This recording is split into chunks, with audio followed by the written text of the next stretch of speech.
लोग श्रद्धा murder case से related एक नया अपडेट आ चुका है और ये अपडेट दिल्ली पुलिस के लिए बहुत ही अच्छी है। क्योंकि दिल्ली पुलिस ने कुछ दिन पहले सकेत कोर्ट दिल्ली में एक प्रे किया था 5 दिन का पुलिस रिमांड के लिए। मतलब उस एक्यूज मतलब इस केस का जो प्राइम एक्यूज है आफ्ताब पुनेवाला का 5 दिन के लिए पुलिस रिमांड में रखने का, और सकेत कोर्ट ने इसका परमिट दे दिया। इसके साथ साथ सकेत कोर्ट ने आफ्ताब पुनेवाला का लाई डिटेक्टर टेस्ट मतलब नार्को टेस्ट करने का भी परमिट दे दिया। तो मेरे लोग, अगर आप इस केस के बारे में पूरा जानना चाहते हो तो इस वीडियो को अंत तक देखो, जरूर मजा आएगा।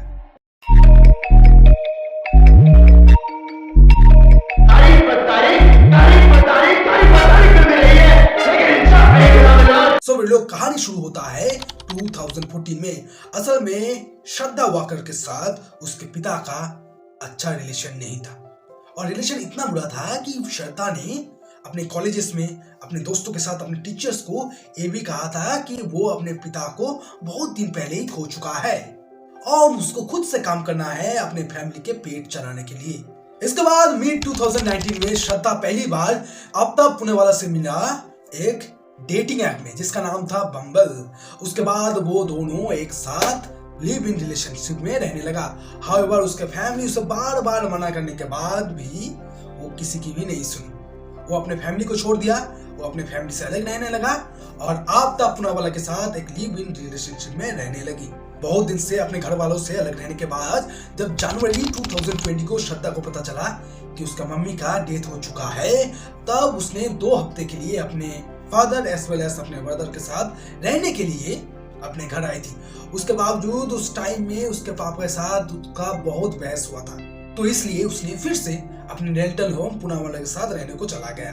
श्रद्धा के मम्मी के मौत के बाद श्रद्धा अपने फादर एज वेल एज अपने ब्रदर से कांटेक्ट रखना भी बंद कर दिया था। उसके बाद मार्च 2022 में श्रद्धा अपने बॉयफ्रेंड आफ्ताब पुनेवाला के साथ दिल्ली शिफ्ट हो गया था।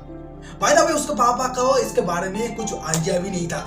जब अगस्त 2022 में श्रद्धा के एक चाइल्डहुड फ्रेंड उसके पापा से मिला, तब उसके चाइल्डहुड फ्रेंड उसके पापा को कहा कि श्रद्धा तो दिल्ली शिफ्ट कर चुका है। उसके बाद सितंबर 2020 को श्रद्धा के पापा को श्रद्धा के बहुत सारे फ्रेंड्स कॉल करने लगे और श्रद्धा के पापा को ये भी इन्फॉर्म किया कि लगभग 2.5 महीने से श्रद्धा का कोई अता पता नहीं है, मतलब श्रद्धा मिसिंग है। उसके बाद श्रद्धा के पापा को जब एक खबर आया तो श्रद्धा के पापा भी बहुत सारे कांटेक्ट को कॉल करने लगे और उनसे पूछने भी लगे कि श्रद्धा के बारे में क्या उससे पता है, लेकिन उन लोगों को भी श्रद्धा के बारे में कुछ भी पता नहीं था।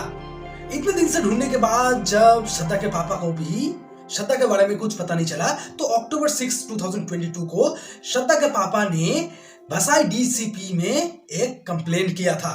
उसके बाद अक्टूबर 12 में पहली बार मुंबई के मानिकपुर पुलिस स्टेशन में एक मिसिंग केस फाइल किया, क्योंकि श्रद्धा का फोन अनरीचेबल था।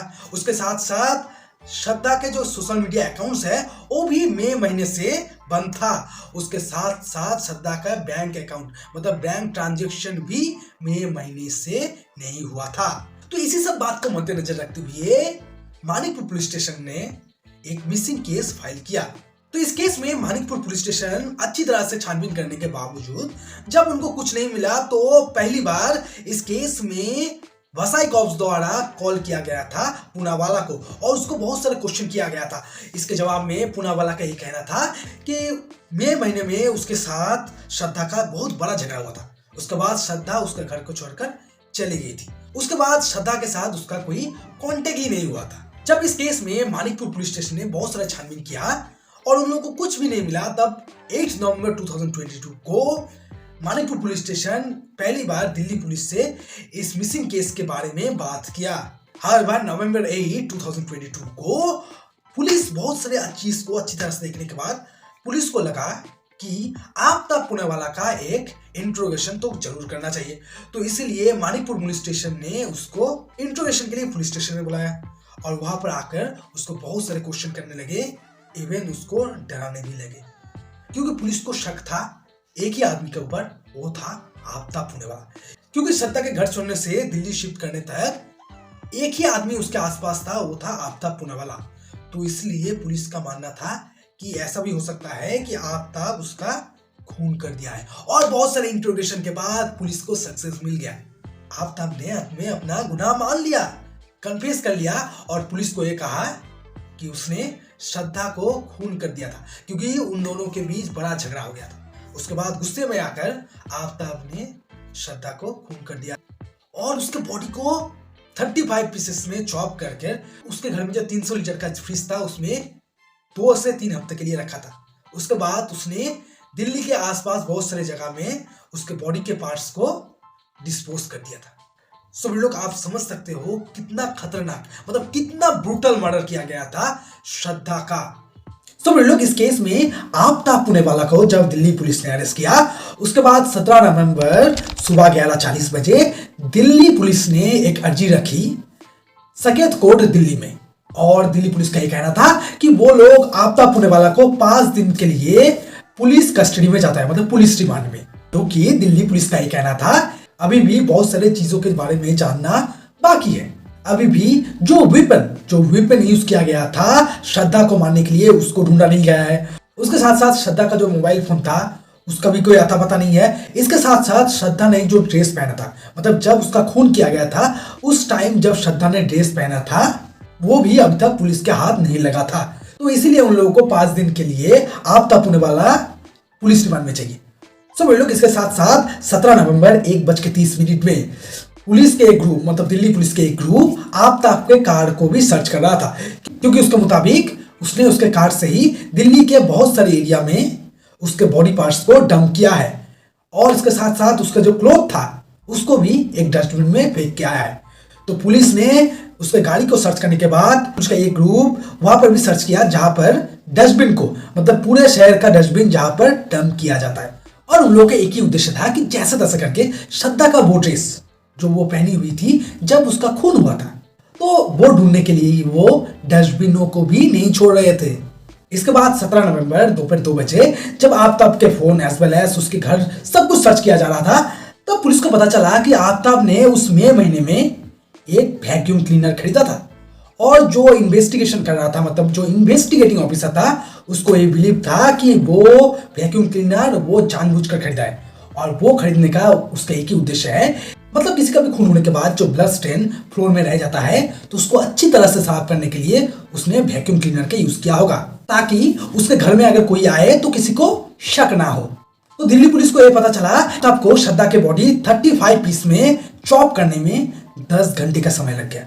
इसके साथ साथ वो चॉप करने के बीच beer as well as cigarette भी स्मोक कर रहे थे। और भी लोग सबसे चौंकाने वाली बात यह है कि 10 घंटे से एक बॉडी को 35 पीस में चॉप करने के बाद, वो भी एक आदमी के बॉडी को चॉप करने के बाद उसने क्या किया, उसने भी लोग जोमेटो से फूड ऑर्डर किया एज वेल एज उसने नेटफ्लिक्स पे मूवी भी देखा। तो इससे हम लोग कह सकते हैं कि आफ्ताब एक तरह का साइकोपैथ था। फर्स्ट ऑफ ऑल किसी का खून करना, अगर कोई खून कर भी देता है, इसके बाद किसी के बॉडी को 35 पीस में चॉप करना, उसके बाद उसके बॉडी को अपने घर के फ्रिज में रखना, उसके बाद 10 घंटे से चॉप करने के बाद जोमेटो में फूड ऑर्डर देना और उसके बाद नेटफ्लिक्स में मूवी देखना, तो एक नॉर्मल आदमी ऐसा कभी भी नहीं कर सकता। आफ्ताब श्योर एक साइकोपैथी है।